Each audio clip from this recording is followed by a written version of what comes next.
Lieutenant Colonel? Correct, ma'am. Yes, sir.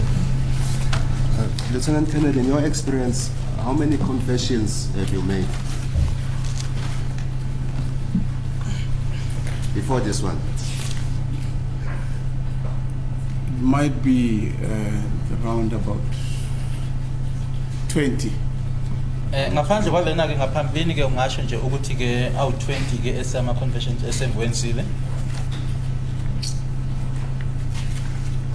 Is it correct, Lieutenant Colonel, that the pro forma to a confession statement is used as guidelines in the obtaining of statements? You confirm that? As guidelines. That's correct, yes. It is not a statutory form. It is not a statutory form. Correct, yes. Ukuthi ke iproforma lena ke isetshenziswa nanjenge ekuyona ke eholayo noma ekhomsayo ukuthi kufanele wenzeni. During that process that you were having with the accused, the deponent, you were being guided by the form to a statement, exhibit HH. You confirm that? Correct. Nokuthi ke iyona ke ingayida ke le form lena ke kusona ke istatement bese ayizosenza noma asenza. You also told this court that the accused was arrested on the 16th of June 2020. The 16th of June 2020 was a holiday. It's a youth day. You confirm that? Yes, is what he alleged to me. Iloko ke bakusho mina ukuthi kwaboshwa ke ngazo i16th ka June 2020. Do you confirm, Lieutenant Colonel, that the 17th of June 2020, which is the following day, it was a business day, it was an open day? That I cannot deny. Ukuthi ke isuku elilandelayo ke manje babuse usuku ke lenjwayelo usukuekusetshenzwa ngalo angeke kuphike lo. You also told this court, Lieutenant Colonel, in your evidence in chief that Brigadier Ginina called you again, that is after he had called you on the 18th of June 2020, he called you again on the morning of the 19th of June 2020. Do you confirm that? Correct. Shilo ke nokuthi emuva kokuthi angifonele uBrigadier Ginina nge18 uphindile futhi nange19 wangifonela. When you were having a conversation with Brigadier Ginina, did he tell you what attempts he had made to secure the services of a magistrate? No. Akazange angitshele ukuthi yini ayenza ukuthi athole umantshi.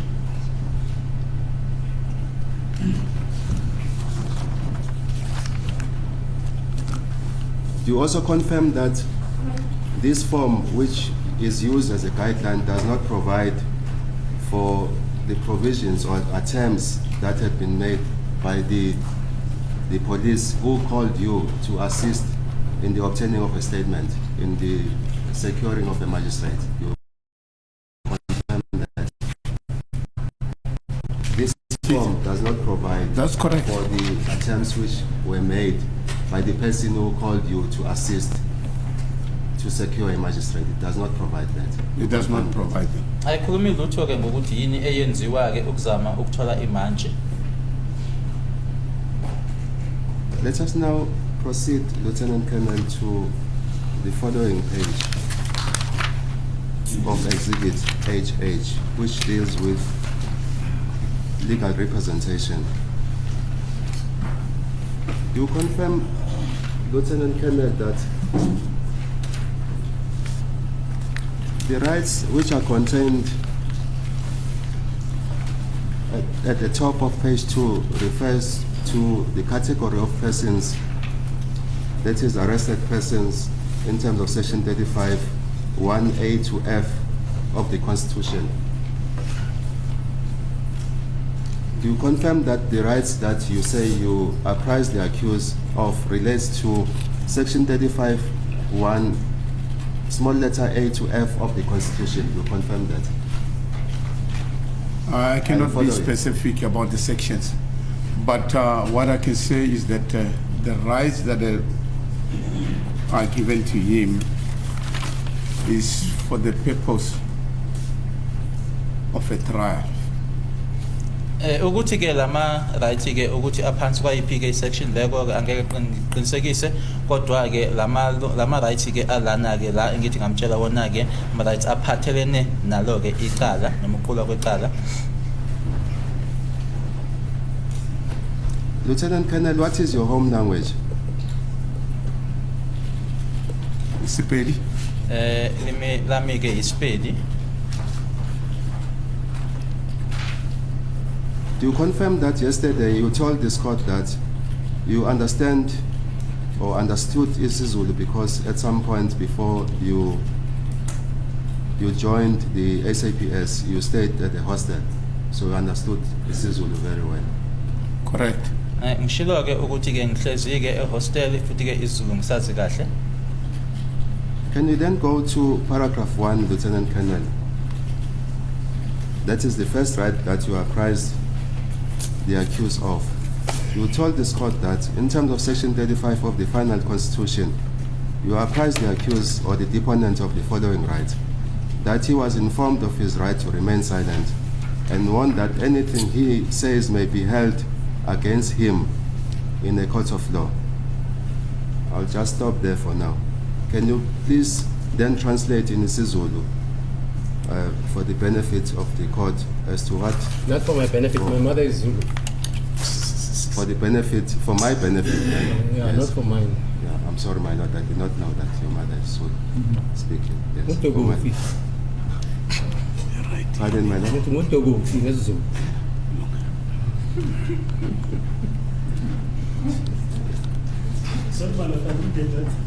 Utogo ufi. Umphemba. Mbhele. Okay, go on, sir. Thank you for that moment. Must you translate or interpret? Yes, can you interpret then? Can you interpret in isiZulu? They say you must translate in other words. Unelungelo lawuthi ungasho lutho ngoba lento uzoyisho la izobhalwa phansi isebenziswe ufakazi ecourt. Okay. I'm just looking at the handbook or reading at the handbook, Lieutenant Colonel, which provides for the rights of arrested persons. I'm going to read it for the record.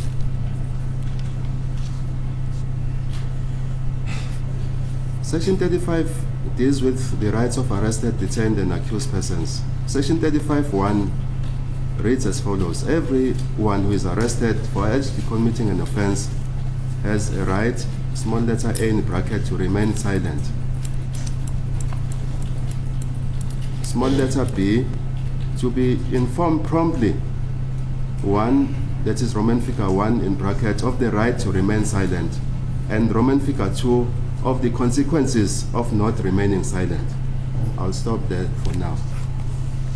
In the rights that you apprise the accused or the deponent of, did you also explain to the accused of the consequences of not remaining silent?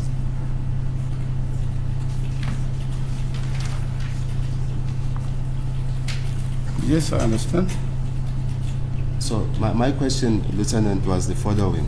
When you were with the accused or the deponent, did you apprise him of the right to remain silent and the consequences of not remaining silent? That is the question I'm asking you. I explained him the rights as set out in the format. Sorry. I didn't go into details as to the book explains. Ngimchazeleke amalungelo ngokwendlela ke abhalwe ngayo khona la kwiform angiwachazanga ke ukuthi ke ngijuleke ngalendlela ke la encwadini bejule ngakhona. Small letter C in bracket further goes Sorry, on. Mr. Ngoman, that handbook, as you call it, it's for a policeman who finds a person committing an offense. It is also for a police officer. Now, the person who was making a confession was already arrested, according to him, that person. He says he was arrested on the 16th. On the And on the 16th. 19th, he takes a confessional statement. Yes. But the book we are quoting for him is for a person who is arrested now. You promptly advise him, as you have read out. Is it applicable to the exigency which he's dealing with? Yes, to explain to him at that point when he was with the deponent of his rights again in terms of Section 35, so that Okay. he is aware of what is going to happen if he continues with the procedure of obtaining a statement from the accused person. That is my understanding. I see. Okay. Lieutenant Colonel, is it correct that you did not explain to the accused that he was not compelled to make any confession or admission that could be used in evidence against him? You confirm that? No, I read that to him as part and parcel of his rights. Ngiyamfundela ke lokho ukuthi ke akaphoqelekile ke ukuthi angenza ke noma angakhuluma lokho ongathi ke kusetshenziswe ngakuyena na njengomfakazi ngayifunda ke leyo. The right that I've read to you, where is it in the proforma? Exhibit HH. The one that you read to him. At number 1. Lena ke ile elapha yana phezulu ke ku number 1. That anything he says may be used against him as evidence in a court of law. Ukuthi ke nakuphi ke akushoyo kungasetshenziswa ke ngakuyena ke na njengobufakazi enkantolo.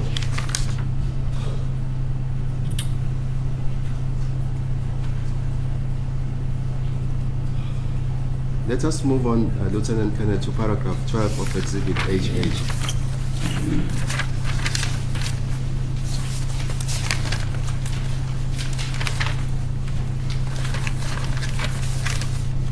Maybe before we go to paragraph 12 of Exhibit HH, can we move to paragraph 11 of Exhibit HH?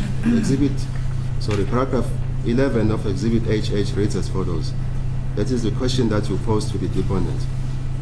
Have you at any time in the past made a statement, whether orally in writing, to any person concerning this incident? The answer was no. Do you confirm that? Correct. Ngiyavuma ke la uba unombuzo ke othi ingabe ngaphambilini ke usenzile yini istatement ke noma ke ngenkulumo noma ngobhala phansi komunye umuntu mayelana nalesehlakalo noma lesigameko. Impendulo yathi cha. When this question, Lieutenant Colonel, is posed, that have you at any time in the past made any statement, whether orally or in writing, to any person, it relates to which person? It relates to which person? If you ask the deponent whether it made any statement in the past to any person, which person is it referring to? Do you know? It refers to any investigating officer or any other person, justice of the peace. Makubuzwa ukuthi komunye nje umuntu ukhuluma ke ngakhuluma ke ngomseshi umphenyi wecala noma ke kulaba bizwa ngokuthi justice of peace.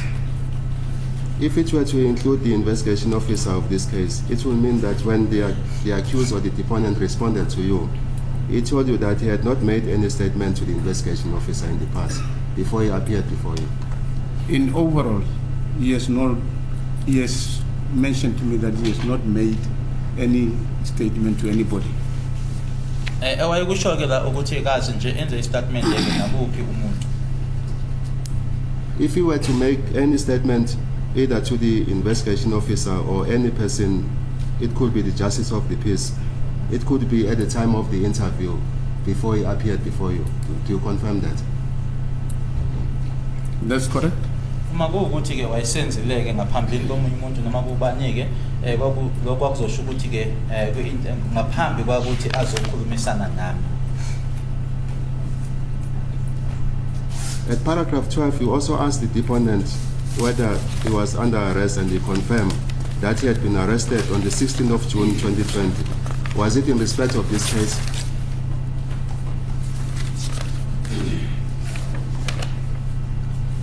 No, I didn't ask. That's why in my evidence in chief, I said that I didn't even want to know the contents. The contents. Yes. Ukuthi ke wayeboshelweni nge-16 zika June 2020 ngingakho bengishelwa kana ngaphambi ukuthi angizange ngifuneke ukuthi ngazi imininingwane.